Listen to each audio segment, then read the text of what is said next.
Olá a todos, bem-vindos mais uma vez aqui ao canal. No vídeo de hoje eu venho fazer-vos aqui um resumo, não muito curto, das minhas leituras de novembro. Em novembro eu li um total de 11 livros, para não variar, digo já que tenho aqui alguns ilustrados e alguma banda desenhada, o que acelerou aqui algumas leituras, mas digo-vos também que estou neste momento, já vai mais de meio mês de dezembro, a ultrapassar uma ressaca literária. E há um menino que tem culpa disso. Já lá vamos. Dizer-vos também que estou um bocado ofegante porque estou doente. Quem é que não está doente em dezembro, não é? Mas não podia adiar mais este vídeo, mesmo cheia de acne, fruto dos muitos chocolates que tenho comido. E não podia adiar mais este vídeo porque já estamos quase em 2025 e ainda não falei das leituras de novembro. Não pode ser. Mas pronto, vamos a isso, sem mais demoras. Senhores, em novembro eu li, aliás, eu comecei no fim de outubro. Eu li durante todo o mês de novembro este José Saramago, Rota de Vida, uma biografia. Esta é uma biografia escrita pelo Joaquim Vieira, editada pela Livros Horizonte, e foi a leitura de novembro do Clube Livrólicos Anónimos. E vai sair, ainda em dezembro, um episódio do podcast meu e do João sobre este livro. Escusado será dizer que é um episódio com spoilers, não só porque é dedicado a quem já leu, é direcionado, a quem já leu o livro, mas também porque é sobre a vida do nosso único prémio Nobel da Literatura. Não é como se a vida do Saramago fosse propriamente um segredo, não é? No entanto, dada a dimensão do livro, eu descobri algumas coisas sobre o Saramago que desconhecia. Eu gosto do Saramago, mas não sou uma fã incondicional, não acho que ele era perfeito, não tenho essa visão romântica do Saramago nem de ninguém. Não sei pormenores, já não sabia pormenores da sua vida assim o mais ínfimo detalhe, mas o Joaquim Vieira, também por ser jornalista, faz aqui um trabalho muito detalhado. Nós temos várias vezes a mesma opinião de pessoas completamente diferentes sobre um determinado facto. E eu percebo o ponto de vista do Joaquim Vieira. Esta é uma biografia que tem tendências a ser algo controversa, no sentido em que mostra também alguns defeitos ou algumas imperfeições do Saramago, e por isso mesmo tem de ser à prova de bala, não é? E então ele dá-nos aqui várias fontes e deixa que o leitor tire as suas próprias conclusões, mas é a forma que ele também, enquanto jornalista, tem de se defender. É com factos e com fontes, não há outra hipótese. Gostei muito de ler este livro, mas foi um desafio. Foi um desafio porque, não só por ser um calhamaço também, claro, mas há calhamaços que são mais fluidos, foi mesmo porque foi muito detalhada, todo este livro tem muitos pormenores, e porque muitas datas, muitos números de vendas, de edições, disto e daquilo, mas porque é um livro que exige assim um bocadinho mais de calma. Também tem uma mancha gráfica mais concentrada, e então não dá para ler isto de um dia para o outro. Não venham cá com histórias. Mas enfim, é uma leitura que eu recomendo, mas é uma leitura que eu só vou dizer realmente, assim, ao mais ínfimo pormenor, também eu, não é? O que é que eu achei no episódio do Livrólicos Anónimos, que se ainda não subscrevem o podcast, se ainda não me seguem no Spotify e nessas plataformas todas, do que é que estão à espera. A biografia de Saramago eu li no âmbito também do Novembro Biográfico, que é o projeto que o João Oliveira tem de leitura de biografias e livros de memórias durante o mês de novembro, e aproveitei também para ler este e-book chamado O Cheiro dele Depois da Chuva. É um livro escrito pelo Cédric Sampin-Defour, editado pela Lua de Papel, que é uma chancela do grupo Leia, e o livro está disponível para o Kobo, mas não na subscrição Kobo Plus. Eu li-o então em formato digital, e este é um livro que o Cédric escreveu de homenagem ao Ubac, que era o seu cão. O Ubac era um boiadeiro de Berna. Primeira vez que eu vi esta tradução, não é, da raça do Ubac, eu pensei, traduziram isto mal, isto é português do Brasil. Mas não, em Portugal também se chama boiadeiro de Berna. Pronto, as coisas que uma pessoa aprende. Eu já conhecia a raça, não sabia era o nome dela. E nós vamos acompanhar aqui desde o momento em que o autor decide adotar um cão, aquele impulso que muitas vezes nos arrebata, e vamos acompanhar esses anos todos de convivência entre o humano e o seu cão, sendo que esta raça não tem uma esperança média de vida assim muito longa, e acho que não preciso dizer para onde é que este livro caminha, não é? É um livro que eu acho que qualquer pessoa que já teve ou que tem um cão, 2, 3, 20, vai perceber perfeitamente se for um bom tutor, um bom dono, um bom, o que lhe queiram chamar, porque a relação entre um tutor e um cão é algo que só vivido, não é? Esta quase telepatia e esta capacidade que o cão tem de ler os nossos estados de espírito e de gostar das pessoas de quem nós gostamos e não gostar de quem nós não gostamos. Às vezes nós nem sabemos que não gostamos, mas vamos lá pela atitude do cão. O cão é que nos diz, olha que tu não gostas desta pessoa, há aqui algo que te desperta a atenção. É muito gira esta relação entre eles. Também não sabia que a Sociedade Canina de não sei onde recomenda que o nome do cão comece pela letra que foi atribuída àquele ano. O ano em que o Ubaque nasceu era o U, daí o nome. O Ubaque é o lado menos exposto ao sol de uma montanha e eles viviam realmente numa zona dos Alpes e faziam muitas caminhadas e eram realmente grandes companheiros um do outro. É um livro muito bonito nesse sentido. Qualquer pessoa que tenha um cão, ou vários, vai achar sempre que o seu cão é o melhor. E se vocês têm um cão e não acham que o vosso cão é o mais espetacular de todos, vocês estão a viver isto mal. Digo já que a minha cadela, a minha Nikita, é a melhor cadela de sempre. Não há aqui discussão possível. Mas pronto, fora de brincadeiras, embora isto também seja verdade, não é? Toda a gente tem esta visão dos seus animais de estimação, ou deveria ser assim. É um livro que acaba por ser muito emotivo e que, apesar de eu achar que é difícil descrever esta relação entre dono e animal de estimação, o Cédric faz isto muito bem. É possível ver no Instagram dele algumas imagens do Ubaque e de outros cães que ele entretanto adotou, uns conviveram com o Ubaque, outros que não, mas acho que é um livro de memórias que acaba por ser relativamente curto, mas muito interessante. Já que estamos a falar de animais também, eu li o As Minhas Estúpidas Intenções. Este é um livro editado pela Dom Quixote, chancela do Grupo Leia, escrito pelo Bernardo Zanoni, que é um autor italiano que escreveu este livro aos 21 anos, embora esteja já com 29. Este livro foi muitíssimo premiado e eu entendo perfeitamente porquê. Esta foi uma das minhas leituras preferidas de 2024, sem sombra de dúvidas, apesar de ser narrado por um funha macho. É verdade, este livro é todo ele uma fábula, é narrado pelo Archie, que é um fuinha que nasceu numa ninhada com vários outros fuinhas, e é o percurso dele desde que nasce até vai por aí fora, só que este fuinha tinha uma particularidade. Acontece-lhe um incidente na infância que vai marcar toda a sua vida, e uma das coisas que lhe vai acontecer a páginas tantas é que, ao contrário da esmagadora maioria dos animais, ele vai aprender a ler e escrever.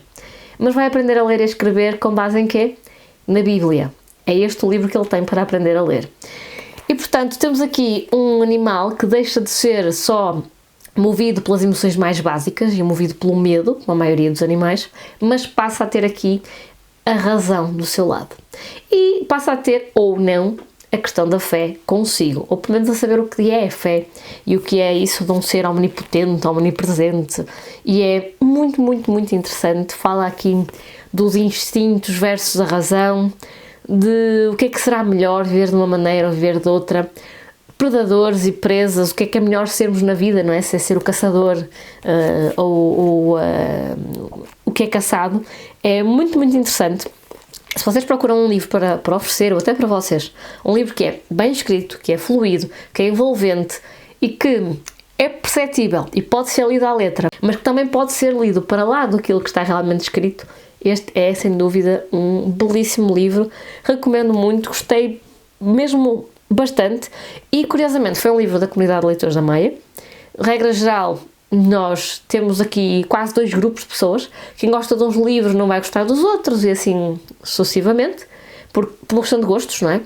Há pessoas que gostam de livros que nos dizem mais o que pensar e que caminho seguir, e há outros que ficam mais nas entrelinhas. E sem só a ver com isto. Este livro foi consensual. Acho que foi a primeira vez que eu vi um livro consensual naquele clube de leitura. Vale o que vale, deixo aqui esta informação e agora vocês decidem o que é que querem fazer com estes dados. Eu só partilhei.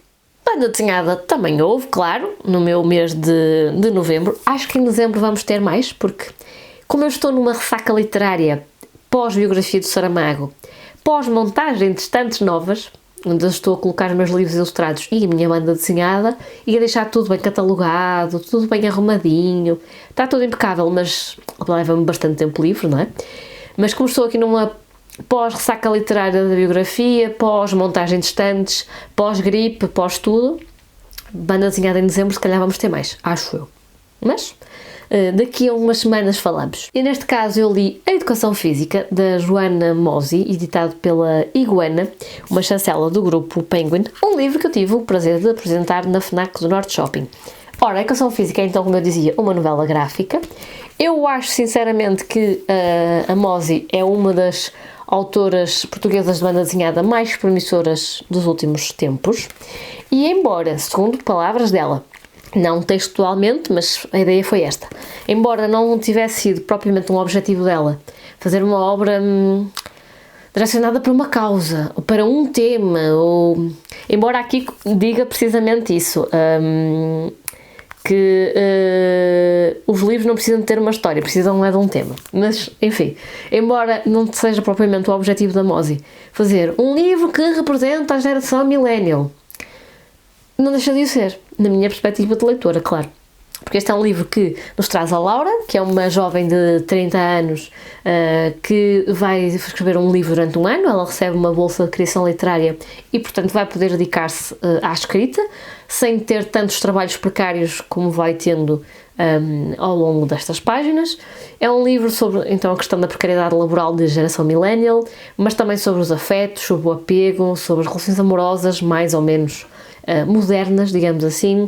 É um livro sobre esta necessidade que nós temos de voltar ao ginásio a partir dos 30, porque o corpo já não responde da mesma maneira. Eu sei que eu com 35 vocês pensam assim, ela não é assim tão velha. Não, mas confesso que a partir dos 30 nada correu como antes. Uma pessoa já não queima o mesmo número de calorias, já não tem a mesma resistência, e vamos ter aqui um grupo de amigas que pretende ir às aulas de Zumba. É verdade, mas não é só. Temos um livro mesmo com muitas questões, com muita tecnologia aqui pelo meio. Eu acho que é um livro que, não tendo esse objetivo máximo de representar a minha geração, que é a geração também da Joana, acaba por nos retratar muito bem, mas sem sensacionalismo. É do género, está aqui, faz com esta informação aquilo que tu quiseres. Gosto disso. Bem, por outro lado, não gosto nada disto, ou melhor, gostei muito do livro, não gosto nada deste conteúdo. Calma, já lá vamos. Este livro da Sofia Oksanen, que é uma autora de nacionalidade finlandesa e estónia, chamado A Guerra de Putin contra as Mulheres, uma história antiga de violência e opressão, é um livro editado pela Objetiva, que também é uma chancela do grupo Penguin, mais virada para a não-ficção. E este livro mostra-nos como a questão da violência contra as mulheres pode e é uma arma de guerra, não só da Rússia atual, da Rússia de Putin, mas isto faz parte da história da Rússia. Queiramos ou não, é o que é, e acho que percebermos isso, percebermos até o passado da União Soviética, para entendermos o presente da Rússia, da Ucrânia e de outros países ali daquela zona do globo, acho que é fundamental para entendermos os conflitos que estamos a viver atualmente. E eu confesso que tenho muita dificuldade, eu acho que já disse isto aqui algumas vezes, tenho muita dificuldade em ler sobre abuso sexual, sobretudo para com crianças, e acho que isto não me surpreende, mas mesmo para com mulheres adultas é uma coisa que mexe mesmo muito comigo. E o livro começa logo por explicar porque é que se violenta as mulheres e como é que isto traz vantagens para o país agressor ao longo dos anos. E dá-me assim uma volta ao estômago, eu não vos consigo explicar, é como se viesse todo um fel por mim acima, toda uma bilis, não sei explicar, é uma coisa que mexe mesmo muito comigo.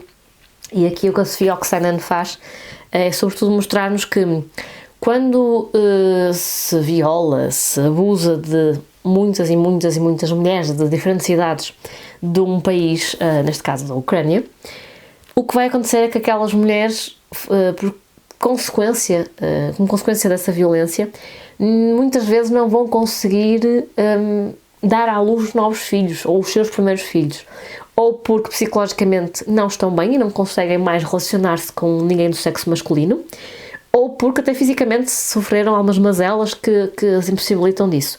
E então esta é uma forma de minar, vamos usar aqui este termo, minar as próximas gerações.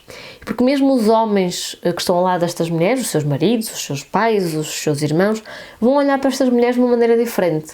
E aqueles com quem elas poderiam vir a ter descendência não vão querer envolver-se tanto com elas, elas também não querem, é um facto.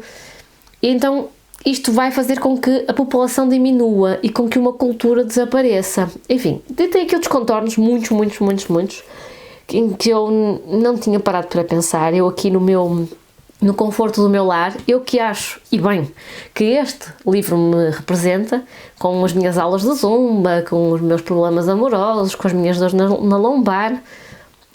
A verdade é que há outras partes do globo em que os problemas das mulheres não têm absolutamente nada a ver, infelizmente, com os problemas que nós temos aqui em Portugal. E tomar esta consciência, acho eu, também é muito duro, mas é necessário. Eu sou apologista disto. Eu acho que por muito que a realidade seja dura, eu gosto de ler livros sobre isso, ver documentários, ver o telejornal, porque se me acontecesse aqui ao lado eu não poderia fechar os olhos. Eu teria de viver aquela realidade. Portanto, o mínimo que eu posso fazer por outras mulheres que estão a viver esses contextos é informar-me e é passar a palavra. Portanto, é a minha maneira de ver as coisas e cada um sabe de si, claro, mas se procuram mais informações sobre isto, é uma autora que eu recomendo. Também tem outros livros de ficção relacionados também muito com a história da Estónia, um país que pertencia à União Soviética, e portanto acho que vale a pena espreitarem os livros da Sophie Oksanen. Este mês eu li muita coisa boa, mas li muita coisa dura e muita coisa triste. Como eu gosto de coisas deprimentes, porém necessárias. É também o caso deste livro, Melhor Não Contar, que na minha perspectiva é sempre melhor contar, mas já lá vamos. É um livro de autoficção. Acho que está catalogado como isso, ou será Memórias, não sei muito bem. É um livro da Tatiana Salem Levy, de quem eu já tinha lido o Vista Chinesa, que também é maravilhoso, apesar de muito duro. É um livro sobre uma violação, um abuso de que uma amiga da Tatiana foi vítima. E este Melhor Não Contar vai muito ao encontro deste livro. Tem que ver com a própria condição da Tatiana Salem Levy enquanto mulher, enquanto vítima de abusos, e da mãe dela, que já faleceu. Diria que é quase uma catarse da autora, mas uma coisa muito bem feita, uma coisa muito dura, muito crua, muito enxuta. É assim toma lá uma dose de realidade. Não está cá com sensacionalismo, com contextos de telenovela da Globo, nada disso. Quem procura ler algo sobre o abuso, e quando digo abuso não tem necessariamente que ver com penetração, que é uma coisa que eu acho que ainda falta-me clarificar na mente das pessoas, e o livro começa precisamente com uma cena que é de uma violência tão grande para uma menina que é... Olha, nem tenho palavras. E a forma como a Tatiana conta isto sem dizer assim, leitor, tu tens que julgar isto desta forma. Ela não diz nada disto. E poderia, como há outros livros que o fazem, tentar levar o leitor num caminho para a esquerda ou para a direita, ou isto ou aquilo. Ela não faz nada disso. Ela escreve muitíssimo bem, e este livro fez-me pensar até sobre a minha própria condição enquanto mulher e sobre a forma como eu fui criada, porque é comumente aceito que em Portugal temos uma tradição religiosa forte, já fomos mais religiosos, é um facto, mas temos uma grande presença da Igreja Católica, e o catolicismo também tem muito esta questão do pecado, da pureza, da culpa, e a partir de determinado momento, à medida que eu fui estudando, pronto, também me fui libertando dessas amarras, mas a minha infância e adolescência foi muito vivida nesta necessidade de ser uma boa menina, ter um comportamento exemplar, idóneo, não provocador, e fez-me pensar sobre isso, de até que ponto é que eu acho que sempre fui assim tão emancipada quanto na realidade sou hoje, e nem sempre fui assim. E as coisas que eu teria contado se me tivessem acontecido, não sei. Mas pronto, este é um livro que não quer obrigar ninguém a contar, não é isso, mas que nos tenta mostrar que pode contar-se, pode-se desabafar, e que quem escuta não deve dizer, ai, não me contes isso, ai, não queria saber, ai, era melhor teres guardado isso para ti. Não, se sentes necessidade de contar, conta às pessoas da tua confiança ou ao mundo a quem tu quiseres, e se estás no lado de quem ouve, escuta e não julgues. Pronto, é só isto que eu quero dizer. Ai, estou até a ficar um bocado engasgada, porque realmente é um assunto que mexe comigo. Mas pronto, é um livro de não-ficção, muito bem escrito, mas assim muito... Lá está, como eu estava a dizer, tal, é assim, é pão, queijo, queijo. Também da não-ficção, um livro que em Portugal talvez não seja assim tão controverso quanto isso. No Brasil acredito que seja mais. Chama-se Como Enfrentar o Ódio. É um livro do Filipe Neto, que é o maior youtuber brasileiro, penso eu, pelo menos, talvez até o maior youtuber em língua portuguesa. O Filipe Neto, apesar de ser associado ao Brasil, e bem, não é? O Filipe Neto tem dupla nacionalidade. Ele também é português, tem família até aqui bem perto de mim, no norte de Portugal, pelo menos segundo já ouvi dizer. E eu soube quem era o Filipe Neto já há vários anos, talvez em 2019, deve ter sido por aí. Ele conta esse caso até aqui no livro. E em 2019, quando aconteceu a Bienal do Rio de Janeiro, o prefeito da altura, que era o Carivela, decidiu mandar retirar todos os exemplares de um livro que era uma banda desenhada de super-heróis, dos Vingadores, uma coisa assim, que tinha um beijo entre dois rapazes. Nada de muito explícito, puro afeto entre duas pessoas do mesmo género. Até aí, se em 2019 isso é um problema, quer dizer, é em 2025, infelizmente, mas, enfim, passando à frente. O prefeito mandou retirar todos os exemplares desse livro da Bienal e o Filipe Neto não tem mais nada. Isto não tem jeito nenhum, vou comprar todos os livros que tiverem algum tipo de questão LGBT nas suas páginas, vou comprá-los todos que estão aqui na Bienal e vou oferecer gratuitamente às pessoas que cá vierem. Portanto, foram centenas ou até milhares, acho que foram milhares mesmo, de livros que ele ofereceu e a ação tornou-se conhecida em vários países. Foi assim que eu soube dela em Portugal e acredito que em mais partes do mundo esta ação tenha sido divulgada e bem, porque é uma das formas de enfrentar o ódio. Uma das formas de enfrentar o ódio é com conhecimento. Conhecimento é poder, é um facto. E o Filipe Neto conta aqui como ele próprio achava que era um simpatizante da direita, ou da extrema-direita, como ele próprio foi educado em determinados ideais e achava que aquilo é que era o correto, porque vinham de pessoas da sua confiança, e como ele foi, à medida que ia estudando, à medida que se ia informando, que ia conhecendo o mundo, como foi procurando pelos seus próprios meios de informação credível e como foi mudando de opinião. Portanto, este é um conselho que eu deixo, mesmo que vocês não venham a ler este livro, desconfiem sempre daquilo que vos estão a dizer, seja a extrema-direita, seja a extrema-esquerda. Achem sempre isto aqui, será que foi mesmo assim? E procurem fontes credíveis. Não caiam nas fake news, vejam de onde é que vem a informação, quem são as fontes, não caiam em generalidades, em banalidades ditas ao balcão do café da esquina, sobre imigrantes, sobre determinadas raças, sobre determinadas orientações sexuais. Calma, parem para pensar, vão procurar informação e depois tirem as suas próprias conclusões. E vejam também quem é que vos passa essas ideias. E se são mentiras ditas reiteradamente, se calhar repensem as vossas ideologias políticas, religiosas, as vossas amizades ou outras coisas em que vocês se metem. É só um conselho de alguém que já tem, pronto, alguns anos de vida e já lidou muito com políticos. Há erros crassos que mudaram a história. É um facto. E neste caso temos 25 factos neste Erros Crassos da História. Figuras históricas e os erros que mudaram o mundo. Este é um livro de não-ficção escrito pela Célia Correia Loureiro, editado pela Ideias de Ler, que é uma chancela do grupo Porto Editora. Este livro traz-nos 25 personalidades, portuguesas ou não. O livro começa com o Marco Licínio Crasso, daí a expressão Erros Crassos, e termina com o George W. Bush, portanto são vários séculos de personalidades históricas, apresentadas por ordem cronológica, e os erros mais ou menos palpáveis e visíveis, uns mais crassos, outros passaram um bocadinho mais ao lado, mas que aconteceram efetivamente. Então, são então 25 erros de 25 personalidades, uns erros mais bélicos, outros mais do dia-a-dia, mas não deixam de ser erros que alguns eu não os conhecia de todo. Há personalidades que eu conheciam um bocadinho melhor, inclusivamente as portuguesas, não é? E as mais recentes, como o Bush, inclusivamente, o Gorbachev e o Salazar. Mas há outros que eu não conhecia tão bem e, portanto, acabou por ser uma leitura interessante no sentido em que são poucas páginas sobre cada personalidade, então dá para ter uma noção do que é que aconteceu com estas pessoas e com aquele período histórico, mas se eu quiser saber mais, terei de procurar outras fontes para desenvolver os conhecimentos, mas não deixa de ser aqui um lamiré interessante. Só tenho de deixar aqui uma nota. Eu já tinha lido vários livros da Célia Correia Loureiro, nomeadamente o Demência, O Funeral da Nossa Mãe e O No Tempo das Cerejas, todos eles de ficção.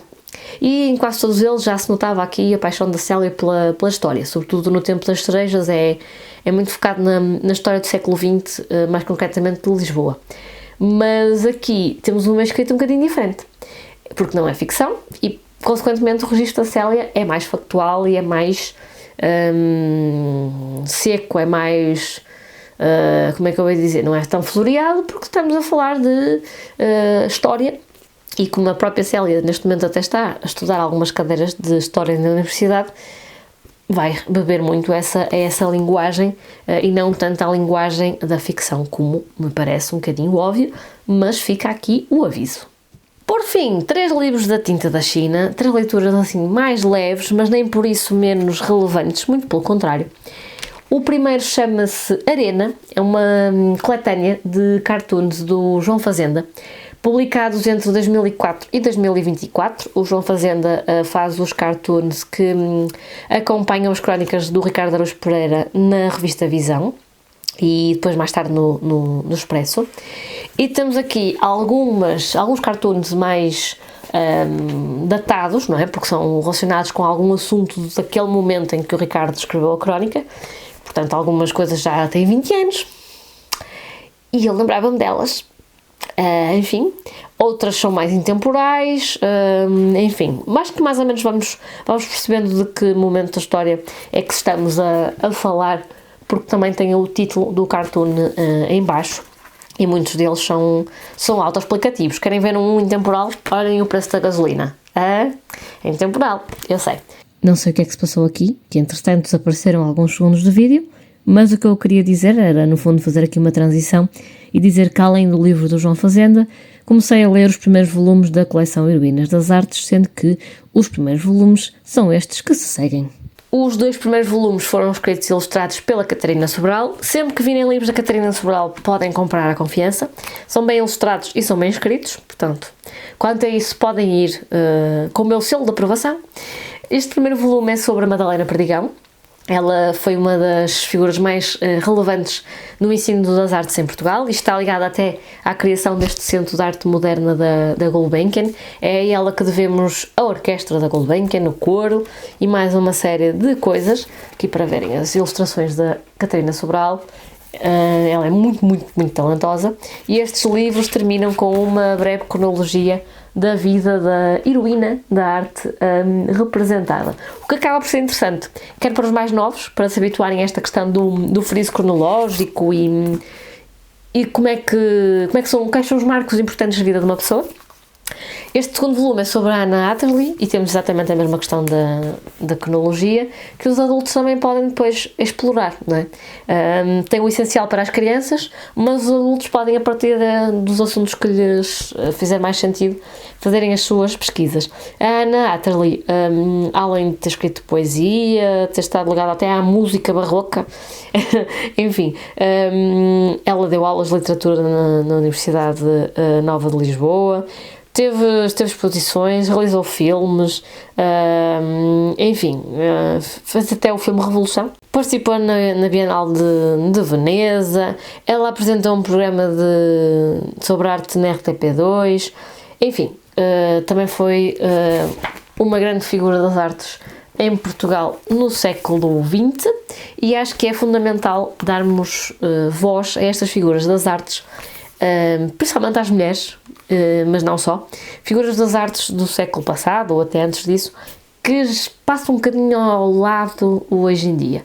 Portanto, fica aqui esta sugestão. Se estiverem à procura de livros ilustrados que à partida serão menos prováveis de encontrarem, será menos provável de encontrarem nas estantes dos vossos primos, sobrinhos, afilhados, porque fica aqui a dica. E é isto, olhem, em dezembro estou então tentar ler livros mais curtos, mais ilustrados, mais banda desenhada, porque estou com uma ressaca literária muito grande.